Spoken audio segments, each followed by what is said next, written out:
What, the term pan? Yeah. I think it's Yeah, a really cool term. But like most people probably, may not know what it means. Well, I didn't. You told me that pan. You told me the definition. I just Googled it now, and of course it's Pan the movie, etc. Peter Pan. Yeah. But you said that's what it stands for. Yeah. Even the movie creators. Well, I mean, I've never actually heard that from them, but I've listened to a lot of psychoanalysis of Disney films, and they did touch on that in the Peter Pan stuff. So what does Pan stand for? What is in Peter Pan, or just Pan in general? Pan in general. Yeah, well, it's like I first came across the term when I heard pantheism, meaning that the whole thing is a divine experience. So God is simply everything. It took me a while to grasp that. Rather than just like a God that brought about creation, a God that is creation and is just in it and is involved with it intricately. And a God that is creation. Everything is like a divine experience. Every single thing everything is God. So atoms would be God, energy, the fibre, the fabric of reality. This whole thing is God and is divine by its very nature. I suppose this term God is in everything, is that where that comes from? Pantheism, yeah. I guess it could be applied to lots of things, couldn't it? That's really hard to understand, isn't it? Like, I've never really looked at it like that. What now? God being in everything. Because people see God as just like something else. Yeah. So outside of the universe. Yeah, like a creator. Yeah. And obviously we look at life as we are. Yeah. So we see it as a being or, an angel. Yeah. The best angel ever. Yeah. The biggest angel in the world. Yeah. Well, like in classical theism, God exists outside of space and time. So he's what's the saying? He's wholly other. Not holy, meaning he's entirely separate from his creation. I see, yeah. And isn't dependent on it. So he's literally beyond space and time. But with pantheism, see, this is where it gets difficult because of the Big Bang and everything. That's why it wouldn't really work. Pantheism would work, but there would have to be something outside of space and time that brought it all to be, and pantheism wouldn't really work like that. But if the universe was eternal, it would just be like, well, that's just God. God always was, and God is in everything, and the whole thing is just like a divine experience. But it's good having different theories, I suppose, and labels for this, because it's human beings at some point, and then we group collectively into this way of thinking. So there'll be supporters for pantheism and then pandeism, I suppose. And you're kind of an observer of these. Yeah, it's something that you've picked up and that obviously you're interested in. Well, yeah, because I remember looking at things like, say, something that's really horrendously evil, and through like a theistic lens, I could say, well, that's a privation of good. It's a deviation from goodness. It's goodness that comes from God. That's evil. But then I remember thinking, well, you could also look at that as like maybe everything is just essential. So you've got like polar opposites. You've got like Mother Teresa, Joseph Stalin, and they are both necessary. And I know that sounds like really controversial to say that. No, but I see what you mean. It's just like the yin and the yang. Yeah, they are there because that is God fully in expression. It's just all of God poured out, and everything is encompassed within that. It's kind of looking at it as life and death. Yeah. For life to exist, there has to be death, and for death, there is life. Yeah. They're both the same thing. They have to exist. Yeah. So, I mean, that's more subjective, I think, the good and bad. Yeah. Right? But I see what you mean. Yeah. I see where you're coming from. Because I think I got like a Jehovah's Witness knocking on the door, and then I've got like a Mormon knocking on the door, and I'm thinking, well, they can't both be right, but like maybe they're both just necessary, and they are expressions of just everything that's taken all these different forms. I remember thinking that, and suddenly pantheism became a bit more credible to me after that. I suppose everything's got a bit of credibility. If I always think, man, if it's convinced enough people, then there's got to be something to it. Yeah. Like, remember Bill Hicks getting really passionate about some things, and me thinking, like, if this guy's this passionate about something, there's got to be some truth to it. Somebody's convinced that much, and they're willing to shout about it. It's like, this person's worth a listen to. Yeah. So if there's an ism, it's worth actually kind of giving it a chance. Yeah. What is it? Because it's come together. So many people believe it. Yeah, it's come together. I don't want to say they can't all be wrong, because obviously history's shown that majorities often are. But people aren't that stupid that they just willy-nilly go along with stuff. Do you think history has shown that majorities are often wrong? on? Yeah, and I'm not like a history expert or anything, but I think there have been instances where minorities have been the ones who have prevailed, and people can just be swept up in a crowd and go along with something. And I wonder why that is. Is that kind of gang mentality naturally that we're sort of inbuilt with? Like crowd phenomena or something they call it. It's just sort of jump on the bandwagon and idly believe. Yeah, like look at, for example, like, Nazi Germany or something like that. People just, you convinced intelligent people to go along with something like that, and they weren't stupid by any means. But I don't think a lot of them even realised exactly how evil, the real intentions, right? No, that's they didn't know. That is true, but I think the gist of it was there, wasn't it? The groundwork had been laid, and that it was anti-Semitism to the core. But the extent to what was going on, no, they didn't, because that's why they took them all out at the end of the Second World War and showed them what their government had done, didn't it? And they were like, our glorious leader did this. Yeah, so they didn't know that. I'm not laughing about that. I'm not just laughing in the background. I'm just thinking, okay, let's not get into a subject too heavy, because we can start talking about that kind of stuff. That could be, that's an episode in itself. Yeah. But this is the pilot episode, Jim. Yeah. Right? It is. And what is it? What are we doing, man? Okay. Let's just think for a sec. So, what is it? So, you're Jim. Yeah. My name's James. Yeah. Sorry, is this actually going to be it? What we're talking? This is it, man. I didn't realise. Press record. I got you. I got him. This is how we start it. Right, and this is quite a good link to it anyway. Okay. So, sorry, buddy. I'm Jim and you're James. Yeah. And we're just two guys. Yeah, we're talking. Yeah. And we're talking, man. This is why I wanted to do a podcast with you, Jim. It's because you didn't even realise I was recording then. I just pressed record and we started talking. I thought, this is great. When you started talking about Pan, I was like, this is great stuff. Yeah. And every time we meet, it's just like we're passing on the bridge in Newtown when we decided to do this. And I'd been back in town about a week or a few days even. Yeah. And then we just passed and we were just chatting for 20 minutes and we got into a lot of really cool stuff. And we've known each other for... I don't know how many years, 10 years or so? About 10 years now. Say about 10 years. Yeah. And we always have these really good conversations, I think, deep. We just bounce off of each other, don't we? Yeah. It's like we're on the same wavelength. I know that's a cliche, but you know what I mean. Yeah.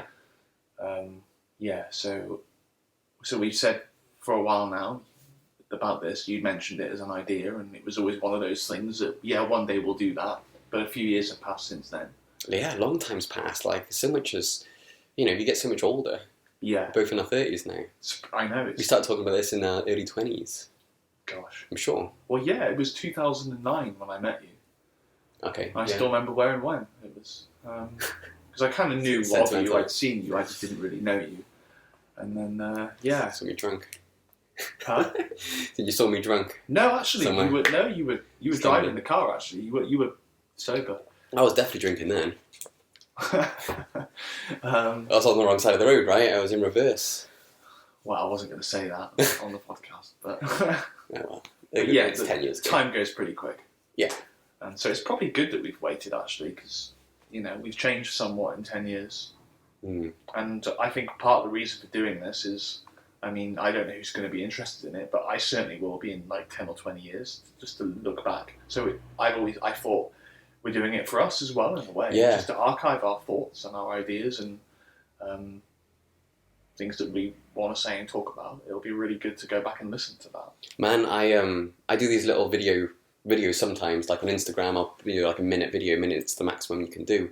And I'm thinking, even if this is just for me, I'm cataloguing my thoughts. Yeah. Right? So that's pretty cool. Yeah. And you can go back and be like, oh my God, I was thinking that a year ago. Yeah. Or whatever. And oh my God, I looked like that.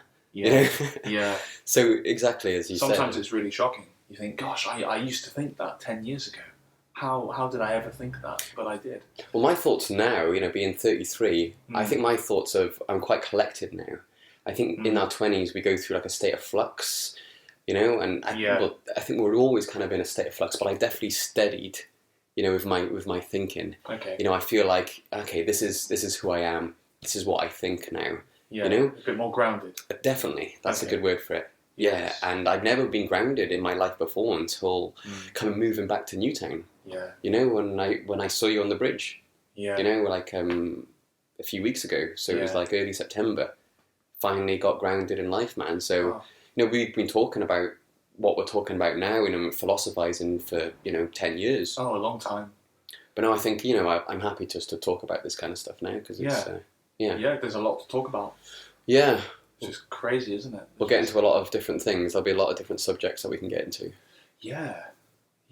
There's no shortage of them.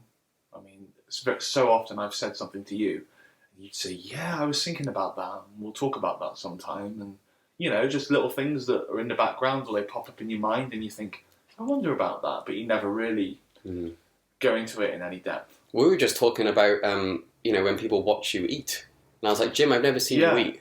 No, you've never seen me eat. No, and you started saying, and you were like, "I've never really thought about it," but that's crossed my mind before, and I don't think people like to be seen with their mouths open. That's why some people get annoyed. We're like, "Oh my God, they're looking at me, and I'm hungry, and I want to eat." You'll end up with like one of those rumour type reputations. That man, no one's ever seen him eat in 20 years. I wonder if there's anyone in the world, in a little town or suburb, where it's like, yeah, that's the guy who doesn't eat. Well, you do hear these tales, don't you, about some Indian guru that's been under a tree for 20 years and all he's had is sunlight. Yeah. And you think, well, that seems unlikely, but some of the things I've heard, Well, have you seen Carl Pilkington? Yeah. Because Idiot Abroad. I used to quite like that show. And the Indian with his hand in the air. And it's like, it's all moulded. So he's had his hand in the air for maybe like 10 years. Wow. And it's all moulded now, so it's just like a clump. Looks like a beehive. What, his hand? Yeah, his hand. So it's like he's like sacrificing himself. It's a form of discipline, to his God. He's sacrificing like himself in that way. I see. And he's just had it in the air. And his hand's all moulded over. So it's like one lump of skin now. Why has it gone like that? I suppose that's what the body would do. With no like blood and oxygen sort of passing to it. Yeah, makes sense, I suppose. So yeah, you hear these things. I remember hearing about somebody I know went to India years ago and he was young and he was telling me, he was known for his tall tales, I'll admit that, but there were these blokes in these caves that were like 200 years old or something like that, and they probably looked about 200 years old, but I doubt they were, but they lived there for ages, just in a cave. And that's how I suppose rumours can spread. So imagine this like 50 years ago when your friend went there, or 100 years ago, and then he came back and he's like, these guys were 200 years old. Doesn't take much, does it? And that would spread. Yeah. A friend and I actually experimented once just to see how far we could get a rumour in like a week, and it was something ridiculous. Like, there was this guy at work in his 60s, and he was not the kind of person you would imagine would easily embrace other cultures, He was a bit of a Philistine. We started saying he was learning Mandarin Chinese, which is totally unbelievable. But everyone believed it by the end of the week, Awesome. So people like gossip, don't they? They like information about others. Yeah, they do. That's why it's all celebrity cultures, I suppose, at the height it is at the moment. Yeah. People are interested. But even in like local, local culture, people are still interested. Well, it is interesting. I hate to say it, but it is, isn't it? If somebody comes over and tells you something. Yeah. God, it's interesting. I wish it wasn't, but it is. Must be. Then there must be some reason for that. Maybe it's the thirst of knowledge. And based on survival as well. It's like, it's good to know, okay, this guy on Tuesday nights, he goes mad. Yeah. Yeah, I'll stay out of his way on Tuesday nights. Yeah, I don't like to be like too reductionist, but that is always my first port of call is, well, this must be rooted somewhere in some mechanism for survival. That's got to be true, though. Yeah, that's got to be true. If somebody is a threat to you, then you want to know. And so some processes are going to have to make that interesting to you for your own good. But very often it's not because someone's a threat. It's just because they're being idiotic or something. And that's interesting as well. We are interested in things like that. And people always say, oh, it's, everybody around here is so nosy. It's a small town. But that seems to be universal. And most people are pretty guilty of it. I mean, I don't like to chatter or gossip, and I know you don't either. No, it's an ugly trait. Most of us don't, actually. No. But, it's curiosity. If someone comes over and starts telling me something, I never say, shut up and stop chattering. I say, oh, right, really? Yeah. And that's not just because I don't want to be rude, it's because it's a party that thinks, well, that's a bit interesting. Actually, you know what? Everyone's like a bit weird. Yeah. Everyone's got their own like weird things, and interests, but then they'll probably turn out not to be weird because everyone kind of does them. but it's stuff that we don't talk about, I suppose. I don't know. Nothing too extreme, of course. Who was it said it's weird not to be weird?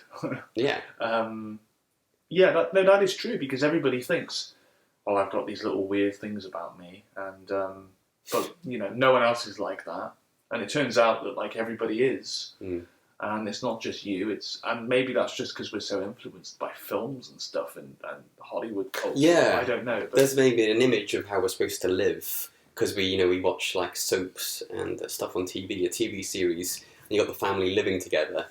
It's like in reality, it's mostly quiet. Yeah. Most of the time, everyone's silent, doing their own thing. Yeah. I don't know, but I don't want to hear sometimes like negative about somebody. Yeah. Somebody came over and said, "Oh, you wouldn't believe what I heard about blah blah." Like, no, I don't want to know, because if it does come out, I want to hear it from them, and then it'll be a surprise. Yeah. I don't want to hear too many things about people, because it's just going to ruin. It's just them. Yeah. Unless I'm seeking that knowledge for some reason. Yeah. Yeah, I do. I think it's almost like insecurity why some people would want to know things about other people. I think it's hiding their own insecurities. Or perhaps it's trying to validate themselves, because if they can hear things about other people that aren't good, it would sort of make you feel a bit more normal, perhaps. Yeah, absolutely true. Yeah. If the thing is like negative or derogatory in some way, and you think, oh right, yeah, I'm kind of a bit like that as well, so that's good to know. But they wouldn't admit it. That's something I wish we could learn when we were much younger. Actually, that this image, this perception that the world is all just normal and you're just weird is just complete and utter nonsense. All of it's just insanity. You think it's just like creative chaos? Well, insanity. No, I shouldn't say chaos, because it's incredibly ordered. It's almost miraculous just how much order there is. But generally, yeah, people are pretty crazy, aren't they? When they go home and shut the doors, it's like, what's going on? And just listen to the things that people dream about. That gives it away if they ever tell you that. Someone who comes across as just normal and would never do anything that's in the realm of, just get them to tell you one of their dreams. It's like, yeah, you're just as weird as me. Because, you can't control your dreams and you're dreaming stuff like that. I suppose it's just subconscious what's going on through your head. Yeah. Unless you're quite honest with yourself and, I suppose, and I don't know. Yeah, but I know people, and especially when I was younger, they didn't want to come across as being weird in any way. And if you had like a different haircut or you liked a band, I remember taking my brother into a music shop, years ago, and we were trying to get hold of this CD, and I can't think what it was now. Could have been like Taj Mahal or somebody like that, but I remember it invoked some laughter amongst the staff in the shop, and it was like, gosh, really? This is a music store? But it was like something that was different. So people are afraid to be different then. It's unfortunate. Yeah. Because then you're not encouraged to be yourself, to be your unique. No. You're not encouraged to express yourself. No. But the world's definitely turned more like that. I mean, look at the kind of gay pride thing. Yeah. It's, be yourself. Accept yourself, be yourself, and like, absolutely. Yeah. Right? Yeah. Yeah. I just, I just worry now that it's almost become fashionable to sort of try to be different, whereas once upon a time it was... normal to be different. Well, yeah. And I don't know if that's just because of the area or the culture. I always imagined if you lived somewhere like San Francisco, it would have been completely acceptable to like a different band, Do you know what I mean? But maybe because it's mid-Wales, some little market village, maybe it's seen as a threat to the tribe or something. I don't know what the reason for it is. But it used the tribe of Newtown, yeah. It used to bother me when I was younger. Yeah, well, the internet's completely changed that now, because people are expressing themselves like freely on the internet, and so many opinions and blah blah blah. So yeah, that's normal now. God, yeah, it is. People actually, I'd say, go out of their way to be different. I really do believe that. Sometimes they do. What, to like impress others? Yeah, or just to be seen as breaking the mold in some way. But I remember the days when it wasn't cool to be like that. But if the pendulum swung the other way, perhaps a bit too far, I guess that's an improvement on it being like, It's quite sad, because I think if they were themselves anyway, they would be that cool, different person anyway, because we're all, we've all got this different all we are. Like, you've got different genes slightly, you've got different opinions, life is exactly the same as somebody else's. So you're going to be this unique, expression if you were really truly yourself. That's really true. Like, say somebody wrote a book, like an autobiography, it's going to be completely different than the next person's. Yeah. And that's just going to keep going round and round, because we've got different thoughts, we form different opinions. That's a great realization, actually, because I remember realizing that I know it's a cliche, but people say, well, the best version of yourself is just you, and just be yourself. And it's hard to do that when you're younger, because you've always got like idols or people you admire or traits and characteristics that you want to take on. But it's true. You are always at your best, and you are your funniest, your most loving, all those things, when you're just you. Mm-hmm. And there's a real lesson in that. I think when I learned that, I thought, well, the best person you can be is just you. If you try to be somebody else, it'll come across as maybe you're telling a joke. It won't be as funny. But if you say it as yourself, it will be funny, and you'll be more authentic. And that's because there's only one you, and that really is. I really do believe that to be like a fundamental truth. Yeah, I completely agree, man. I'm like, if I could copyright the slogan "Be the best you," I would, because it's something that I want to keep like saying. Yeah, and it is hard not to be influenced by heroes, because like we all have them, don't we? So, somebody comes along and they're like a light in the darkness, and they really influence us. Like maybe when we're younger or we're going through a time in our life, and then I'd even look back at myself and realise that I was a mishmash of different people who had influenced me. Like I would hear them coming out, and some of those people I'd never even met, and I thought, gosh, I must have really admired them, because there's like a part of them that's in me. And that all but it's kind of like genetics. You've got all these different genetics from, your dad's side and your mum's side going way, way, way, way back, which have all formed you, and yet you're like a new, unique combination of genes. You're forming your own, like your own concoction. Exactly. You're creating your own like little chemistry experiment with all these different thoughts and triggers and I don't know, like ideas and opinions, whatever. Yeah. Yeah, you're not your dad and you're not your mum, but yet you can see them in you and hear them in you, and I certainly can all the time. Yeah, I'm still like a unique version of it. So, I think we're always working on ourselves, though, right? It's not like you reached the point. You were saying before, like I hit 33 and I was like, I feel grounded now. Yeah. But whatever I built on, whoever influenced me, during my late teens and 20s, that's still there. Yeah. But it's whatever. It's still... That's an ongoing thing, isn't it? Ongoing thing, things that you say, things that I hear other people say, anybody, a stranger, and I'm like, oh, that's a good point, actually. Yeah. I might accidentally eavesdrop and hear something. Yeah. Like, wow, that's an interesting point. Yeah. And then that could influence another thought. So then in a few years' time, something that somebody said in passing, that might have built up in my head and in my subconscious. Yeah. So we're all, like, accidentally even affecting the other person, like that ripple effect. Yeah. Isn't that amazing? Oh, and maybe that gives a little bit of credence or acceptance of death and birth, because it's maybe death isn't just some sad, unfortunate part of a biological process. Maybe you really do need to die, because it's if you just look at nature, it's kind of like what's replicated in nature. It's just birth and death. Yeah, you need to die, man. Like the whole life does. I mean, the sun does. Everything does. But I mean. Maybe you die so you can be reborn, because parts of you, like someone said this recently, and I thought it's true. It's like bits of you burn off all the time, so new bits can emerge, and ultimately you die, and it's like, well, who the heck knows what happens after that? But maybe it's time to, and then to re-emerge. I don't know. It's something I've thought about. I thought you meant like a part of you lives on forever because of the way you influence people, and like a stranger, that. Well, I think that's true anyway. I think that's true anyway. But in terms of not to go like down the spiritual road, afterlife or something, are you crossing now? Yeah, because we're not talking about that. Yeah, you have a limited capacity in one lifetime. Look at how much you changed in like 10 years, and when you get to 70 or 80, it's like, well, how much more of this can I take? Maybe I need a new body to start it all over with again. I don't know. But it would be nice to take some of the memories with you, wouldn't it? I think that, and there is some truth to that. I do think, but you know what, man? Like, I think like.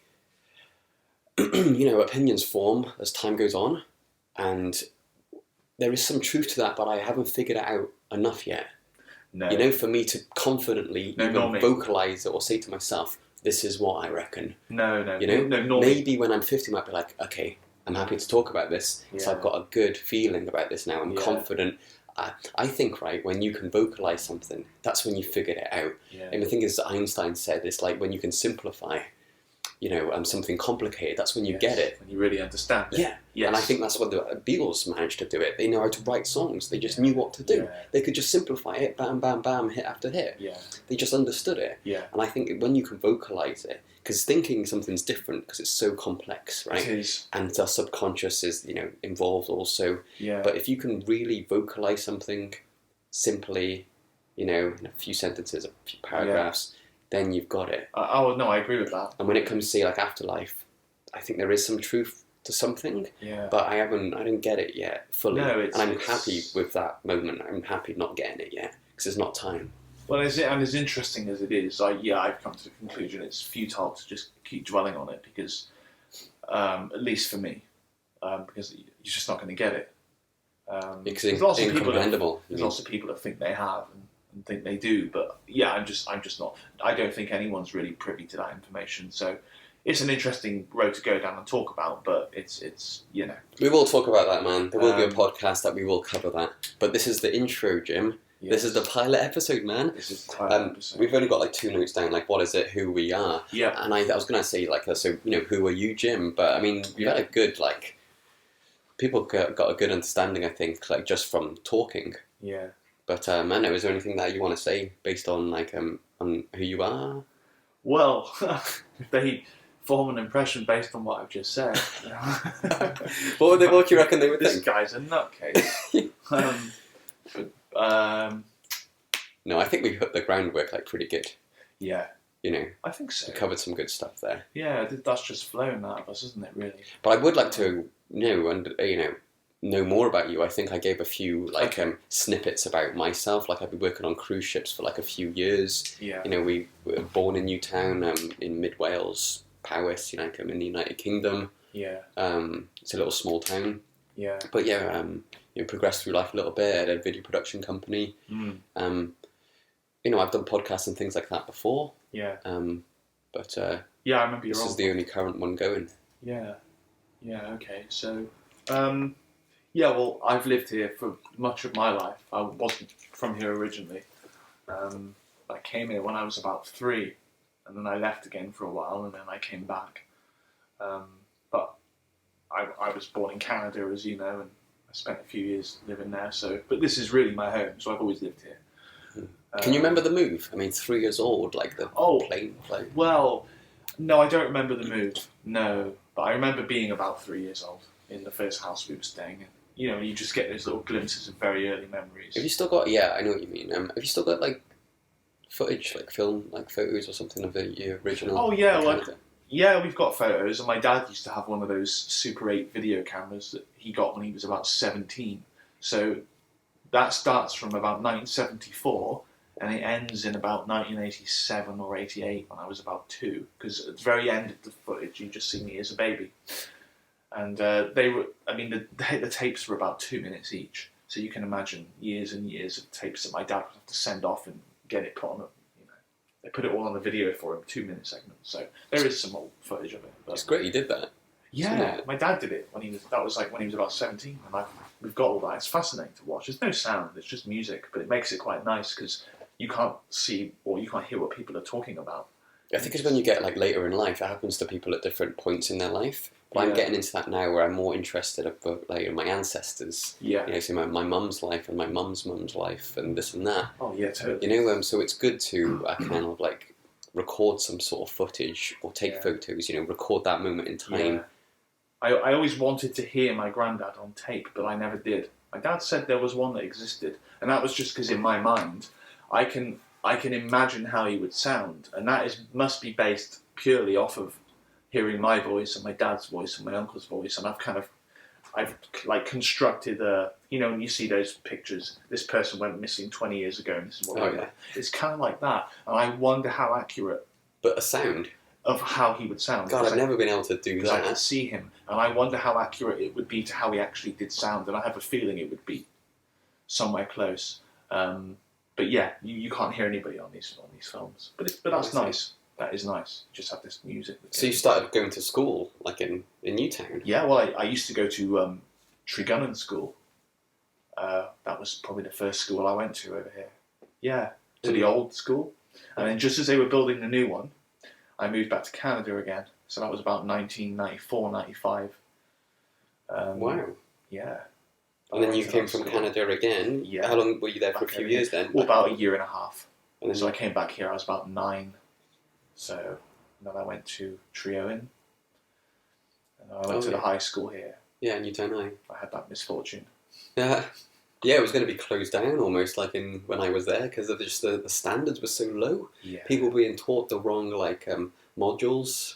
The syllabus was wrong for the exams coming up, and it was like, oh, sorry guys, there's 3 months of wrong information. It's not going to be on the test.